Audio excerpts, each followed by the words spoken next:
Hey guys, it's your boy Rugby League Roundup back here with another episode of the Beyond the Tryline podcast. Today is episode 28, and we are going to be going through the round that was round 21 of the NRL 2026 season. And we start with Thursday night, where the Eels were taking on the Panthers. What an absolute battle of the West this game was. The Eels gave the Panthers a real run for their money in this game. They did only lose 24 points to 18. I had this game being a very big win for the Panthers, but that wasn't the case.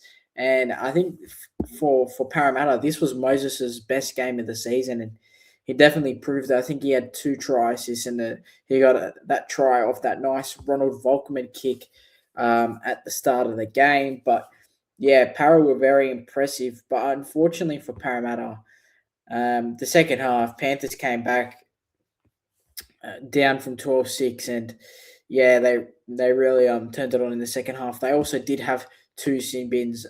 Thomas Jenkins committed a professional foul on the 40th minute, and I think Liam Martin, Isaiah Papali'i, the other back rower, got sin binned as well.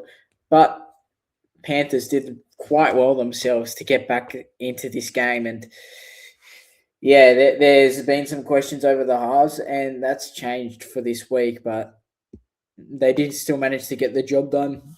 Dylan Edwards out as well, so another big loss, but yeah, they managed to get the 2 points that they needed. For me, though, my man of the match in this game is going to have to go to the great Nathan Cleary. I mean, let's just look at his stats here. 8 points, 4 from 4 on conversions, 150 run meters, 1 line break, 2 line break assists, and 2 try assists. He had 2 tackle breaks, 23 tackles with 2 missed, 2 offloads, and 580 kicking meters. That is an absolute great performance from Nathan Cleary, and he gets my man of the match for Thursday night. Okay, moving on. Friday, 6 p.m. The Knights taking on the Roosters at McDonald Jones Stadium, and wow, what a game this was from both teams. This was definitely a finals match until a couple of key players went down in this game. The likes of Dylan Lucas and Dylan Brown both ended their season in this game. I think Dylan Lucas ruptured his ACL. I'm not sure what Dylan Brown injured, but I know his season is over. With the Roosters, though, Daniel Tupou went out with an injury, but yeah, the other 2 losses for the Knights were quite detrimental to their season and to their finals hopes. These are big 2 losses. But in this game, James Tedesco took complete control, 3 tries. And another player from the Knights that really stood out to me in this game was Francis Manulei-Lua, the second rower here, the 21-year-old starting back row. He got a 4-pointer. He got 152 run meters, 2 line breaks, 1 try assist that he set up. I think it was for it would have been for the Bradman Best try or the Dominic Young try. I'm not sure which one actually, but yeah, he did get a try assist and he got 32 tackles. 3 missed, but that's okay. He made a good amount of tackles in that game. Yeah, very, very, very good game from Francis Malele-Lua. He stood out to me.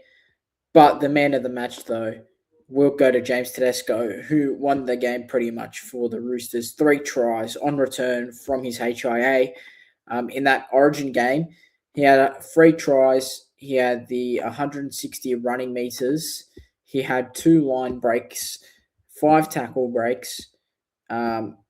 Defense, we didn't really worry about because obviously defense is important for a fullback, but yeah, you're not making that much tackles at the back there.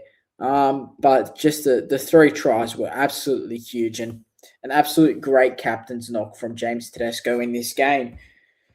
Moving on to Friday, 8 p.m., the second game of the night, the last game of the night, and that was the Rabbitohs versus the Melbourne Storm here. And this was another cracker game to watch. Storm obviously losing Harry Grant to hamstring injury in this game. It would have been about 20 minutes in, or just check the timeline here because it would have been around there. Okay, well, this is where it was. This is where 35th minute, 36th minute. And Storm, I think Storm went into halftime up 16 points to 8, but the Rabbitohs managed to catch up in the second half. And yeah, very, very good second half from the South Sydney Rabbitohs. I think players like Matt Duffy, Campbell Graham, Ashton Ward were huge in this sort of game. As you can see here, Matt Duffy, the battle of the fullbacks was actually very intriguing. Logo, that try in the 37th minute where he's just zigzagged around Duffy was just absolutely brilliant to see. I mean, yeah, that was a good clash all night. And then Duffy did get quite the hit put on him by Stefano. Yeah, this was a very enjoyable match to watch. I'm going to go with my man of the match, though, for this game. I'll give it to Ashton Ward. I think it was brilliant. 91 run meters, 3 line break assists, 1 try assist, 20 tackles, 470 kick meters. Yeah, very, very good performance from Ashton Ward. He also sealed the game for the Bunnies in this game with that try assist to Campbell Graham in the 75th minute.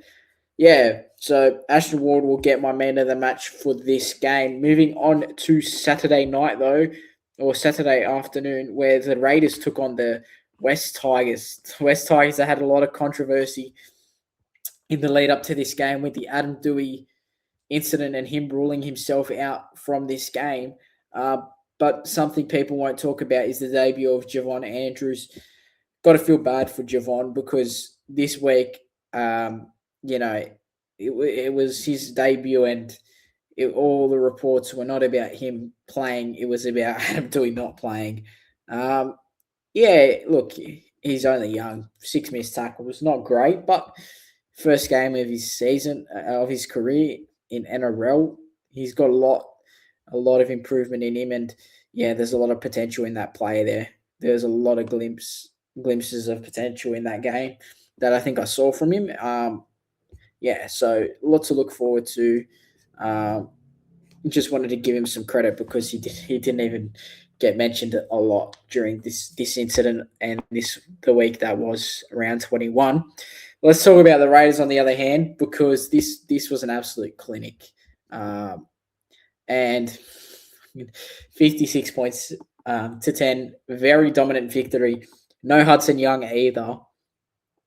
But my man of the match for this game, I think I'm going to have to give it to Ethan Sanders. I think Ethan Sanders was brilliant.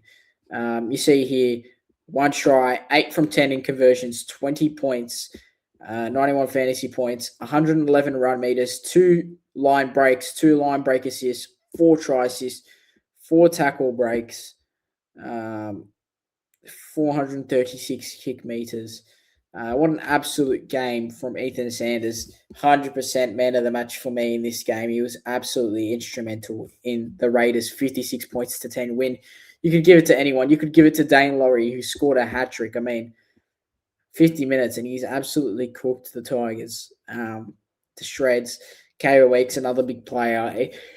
Ethan Stewart. The list goes on. The list absolutely goes on with players that could have won man of the match. But for me, Ethan Sanders was my man of the match for this game. Moving on to Saturday, 5:30 p.m. The Warriors lost to the Bulldogs in a close battle, 18 points to 6. I didn't get much of this game, but I did watch the full match replay after I got home. And the Dogs completely controlled this game through the middle. It was absolutely brilliant performance from the Dogs. I think Leo Thompson, his signing's been a bit underwhelming, but week by week, I think he just keeps on improving. 123 run meters. He improves every week. So, big credit to the forward pack there. They actually controlled the Warriors quite well. In terms of the Warriors, though, this isn't the most surprising loss, because a week before this, they did only win by 8 points or so against the Dragons. And Yeah, I think the Dragons were probably the better team for most of that game, but just unfortunate in the end. The Warriors have been a bit underwhelming the last few weeks, and yeah, the Dogs. Stephen Crichton came back, and yeah, absolutely clutch time to come back. Stephen Crichton had because, I mean, if they don't have him back, maybe they don't win. I don't know, but he's definitely had a big say in this game, and yeah, um, he was huge, but he's not going to get my man of the match. Who will get my man of the match though is Jacob Preston, the second rower, 118 run meters, a try, two line breaks, 40 tackles in the back row. Uh, Absolutely instrumental. He had three tackle breaks and yeah, one offload there. He was huge for the doggies, and he's going to get my man at the match for this game. The dogs, other than that Raiders game, they've been looking good for a few weeks here and there. So yeah, hopefully they get another few good results. They're always a good team to watch. The Saturday 7:30 game, the battle of the two Queensland clubs, the Brisbane Broncos against the North Queensland Cowboys. Big brother versus little brother. Broncos versus Cowboys, whatever you want to call it. Queensland Derby, the two biggest teams in Queensland. Yeah, what do I make of this game? This game was quite enjoyable to watch. I think Scott Drinkwater was huge for the Cowboys. He had two line break assists, 140 run meters, and he was absolutely big for the Cowboys in this game. But man of the match won't go to him. It won't go to Braden Burns, who also played pretty well. I'm going to give it to Jake Clifford. Like, comes back in the side after being dropped for um, Tom Dearden, which, Tom Dearden coming back into the side, yes, of course. But dropping Jake Clifford was the wrong call. And he proved it on Saturday night against the Broncos. Four pointer, 60 run meters. He had a good amount of kick meters. He had 616 kick meters. His kicking game is absolutely huge. Um, Jake Clifford's probably the best 5'8" at the club. So, yeah, he gets my man of the match. He is so instrumental to this Cowboys team, and he proved it on Saturday night. And hopefully the coach repays him for the rest of the season and doesn't get dropped at all. On the Broncos, on the other hand, it's just a bit too little too late to go make a push for the finals. Maybe they still can. Mathematically, there might be a chance. But realistically, their fixture and their run home is going to be a little hard. We'll just go through their run home here for the Broncos, and we'll just go through it. And it's the Knights, top 8, Dolphins, top 8, Warriors, top 4. Raiders are in good form. It's not an easy run of fixtures on the way home. I think it's a little bit too late for the Broncos. But yeah, they didn't play bad in that game at all. I think Cowboys were just too good in the end. Moving on to Sunday afternoon. This was a disappointing afternoon for me. Clint Gutherson, congratulations on an amazing career. 250 games is an absolute achievement. That needs to be recognised. And yeah, absolute legend of a player. He gives it his all, but unfortunately, we could not go out there and get the win. The Titans dominated us in this game. I just want to say, though, for the Dragons, Loko Pacifici Tonga, Toby Couchman, these guys were huge. There's such a big future in these players because, yeah, it's going to be absolutely amazing to see what they could produce for us in the future, but unfortunately, it wasn't to be in this game. In terms of the Titans, though, they absolutely bashed us out on that left side of the field. They killed the likes of Daniel Atkinson, Setutu, and Matthew Feeney on that side defensively, and Jaden Campbell, he is my man of the match. That try he scored where he left Atkinson looking absolutely clueless. It annoyed me because it was such a soft try, but it just shows the class that he has. 18 points, 1 try, 5 for 6 on conversions, 2 penalty goals, 113 run meters, 2 line breaks, 1 line break assist, 3 try assists, 4 tackle breaks.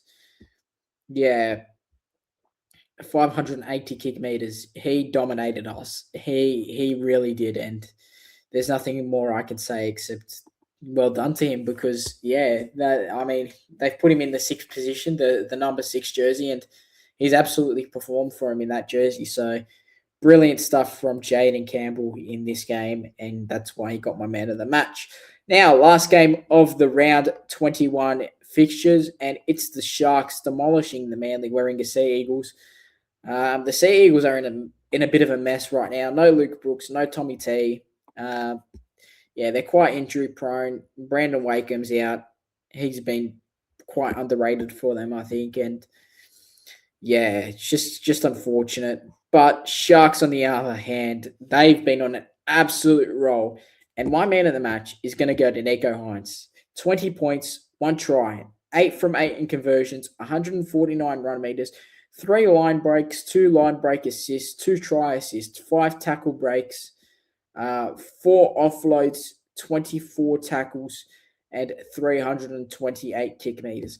This guy absolutely dominated the Eagles. He killed them. He really owned this game. And yeah, he was a Manly junior, so he was definitely looking to have a big game in this one. And he definitely did that. So full credit to Nico Hines. He gets my man of the match for this game. But that is it for the round review. We've gone through every fixture here, and hopefully everyone's looking forward to what's to come in round 22. Tonight we have a banger with the Cowboys versus the Roosters game. Yeah, that's going to be a great watch. So make sure to tune into that one. There'll be some more content coming in from me this week, so make sure to stay tuned. But it's been your boy Rugby League Roundup. This has been episode 28 of the Beyond the Tryline podcast. If you haven't already, make sure to like, subscribe, and leave a comment down below on what your thoughts on this round were. Take care and goodbye.